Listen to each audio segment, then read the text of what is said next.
After our last episode, where we reviewed The Swamp Thing from back in 1982, today I decided let's trek back into the swamps in search of a sequel and to find out, did the villainous Arcane really die? Did Swamp Thing get a makeover? Do the henchmen get any smarter? And who is this new chick on the scene trying to tickle Swamp Thing's pickle? Well, I give to you.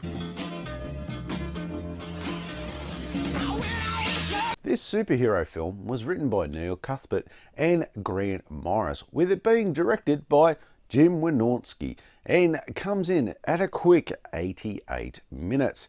It debuted into cinemas on the 12th of May 1989, and it was first released on a DVD by Image Entertainment on the 18th of February 2003.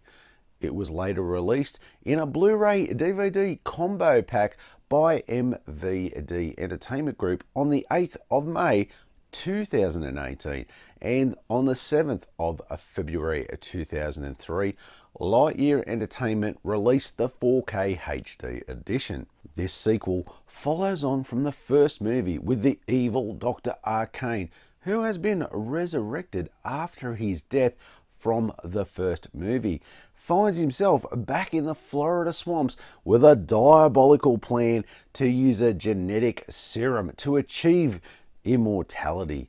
When his stepdaughter Abigail Arcane travels to the Florida swamps to confront the evil stepfather about her mother's mysterious death.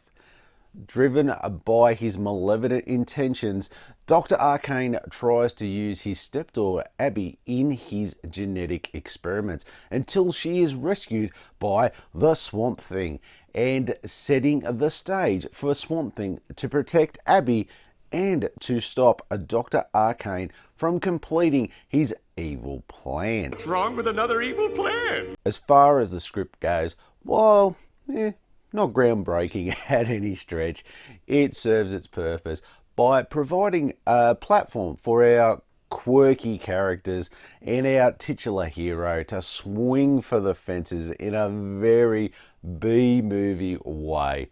The dialogue, it's laced with some humorous one-liners and witty banter, contributing to the film's very light-hearted tone, which is what they seem to be leaning more towards this time around, with more of a humor, more humor and less horror and any sort of suspense or anything like that.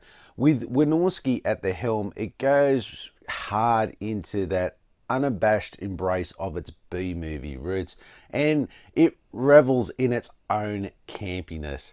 It's, very self-aware romp, and it doesn't take itself too seriously, inviting the audience to join in on this absurdity at time. While the plot may not be the most intricate, it serves its purpose to let the Swamp Thing shine more in this movie than, say, the first, by showcasing his unique blend of environmentalism, superhero prowess, and the touch of that tragic romance. When it comes to the pacing for this film, it maintains a brisk speed, hence the 88 minutes, and it never lingers too long on any one scene. It keeps this sort of high energy and ensures that you never get bored from start to finish.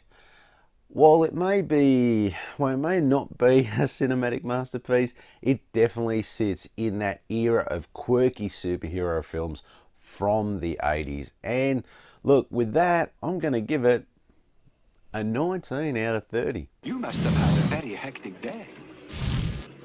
It wasn't my fault.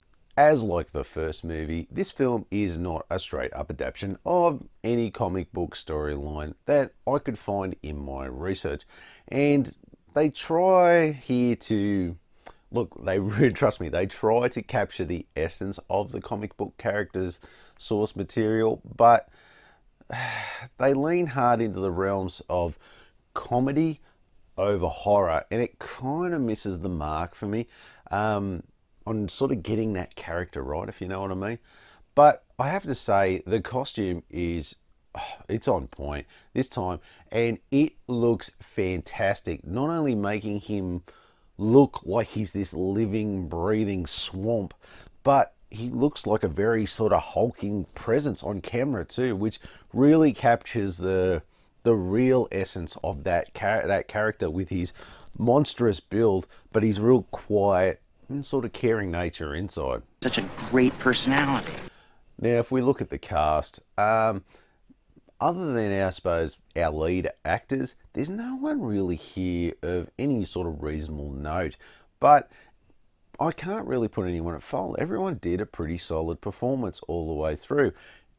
Okay, campy at times, but none of them felt out of place in the movie. As, look, our titular star, Mr. Dick Durock as Swamp Thing, I think he was even better this time around, which, you know, with the updated suit, I think kind of helped as well, like helped his performance, if you know what I mean. And of course, we have Mr. Louis Jourdain as a Dr. Arcane, and I think he was better this time around too. He was, like, I really like this version of Arcane better than the first film. He just seemed to be having a bit more fun with the role this time. But for me, Heather Locklear as Abby Arcane, she was meh. I totally agree. She wasn't great at all. It felt like she was trying to speed read through all her lines, if you know what I mean, like that. She was just blah, blah, blah, blah, blah, trying to get everything out, and so quick, and trying to be funny and witty, and this sassy, but it just failed for me, which might explain why she won the 1989 Razzie Award for Worst Actress for her performance in this very film. Just saying. No, that makes total sense. Anyway, there is a mixed bag here with a great suit, a little bit of bad acting, and the character was just a little off for me. But look, overall, I'd probably give it an 11 out of 20. Now, come on, it's not going to be easy running that gauntlet out there. Hey, why run? We got wheels. What? Okay, if we look at the cover, this is pretty much one of the most common versions, I think, for the DVD. And I like this version. This is the one I used to see around everywhere. I think, like me personally, I prefer this one. There's a painted cover. I'll get it up here at some stage and you'll see it. And it doesn't look good. Something with Swamp Thing's face makes it look really ordinary. And on the side, you kind of lose the logo in that Swamp Thing sort of shot. It doesn't really pop as much as you'd like, but you know, like I said, it's very much the aesthetic. And if we look at the back, not a great deal going on there. I didn't realise I just looked at that then. The Canadian version. I don't know that happened. I thought this was. I didn't realise I'd got that version. Anyway, bit of a surprise. But not a lot going on the back there. And as we look at the disc, it's just the logo, nothing special. But hey, look at that. Something on the inside. Like I said about these early releases, I think from the last video, where they loved putting stuff on the inside, where now they just can't be bothered. I was going to say something else. But anyway, I like that. That's not too bad, even though it is very minimalistic. But yeah. Overall, it's a pretty stock standard one from the day, I suppose. But yeah, I do like that front cover. It really gets you, sucks you in. So for that, look, I'm probably going to give this one a 6 out of 10. Dr. Arcane is a great man. He's a genius. Sometimes you have to indulge in greatness. So now if we look at the special features on this, it does have a couple, in which we have an audio commentary by the director Jim Wynorski, the theatrical trailer, some TV spots, and 2 public service announcements. Look, there's nothing special here, nothing out of the norm, shall we say, but at least there is something. And I did find the 2 public service announcements for Greenpeace interesting, to say the least, as they were kind of looking at having the Swamp Thing talk about looking after the environment. I mean, who better to tell you to look after the environment than the Swamp Thing himself, I suppose, which I kind of thought was cool, especially maybe back at that time. It would have been pretty good on TV. Anyway, look, with only a couple of things here, there's not really much I can give it other than 3 out of 10. You said it yourself. I'm a plant. That's okay. I'm a vegetarian.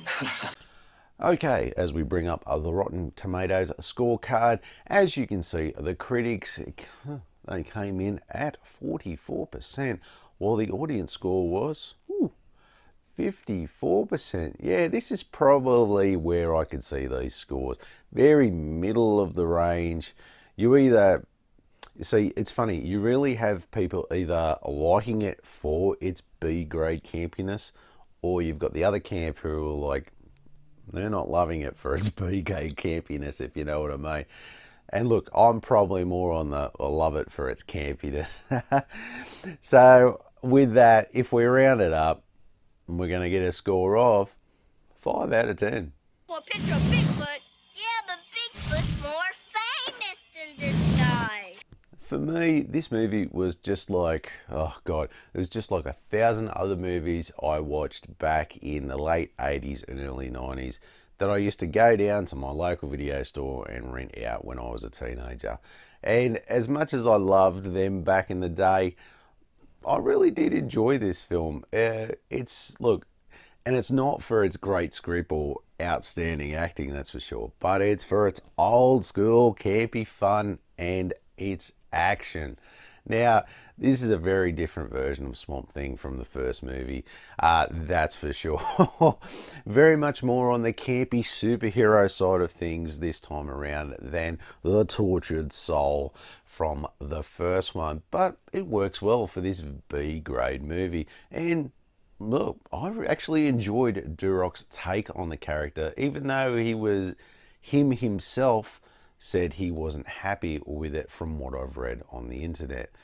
But look, overall, this movie, look, it doesn't aim to be some sort of profound cinematic experience by any means. Instead, it succeeds in delivering its light-hearted and entertaining ride through the swampy world of our titular hero. This one is really for fans of the character, 80s nostalgia, or those who appreciate a good dose of campy fun. And look, if you're one of those fans, then this film is a hidden gem worth uncovering. Look, it was an enjoyable enough movie and a great throwback to those movies of my teenage days for me. So for that, I'm probably going to give it a generous 15 out of 20. Kicking some butt. So if we bring up the collectability, I'm probably going to say it's like the first Swamp Thing. It'd be sitting on a 3. It's definitely one of those ones to have for your collection if you're collecting superhero movies. If you're more not so much on that side of things, then probably not, I suppose. This is very much for your superhero-y type sort of fan. Or if you love those cheesy 80s movies, well, then this is definitely one for your collection.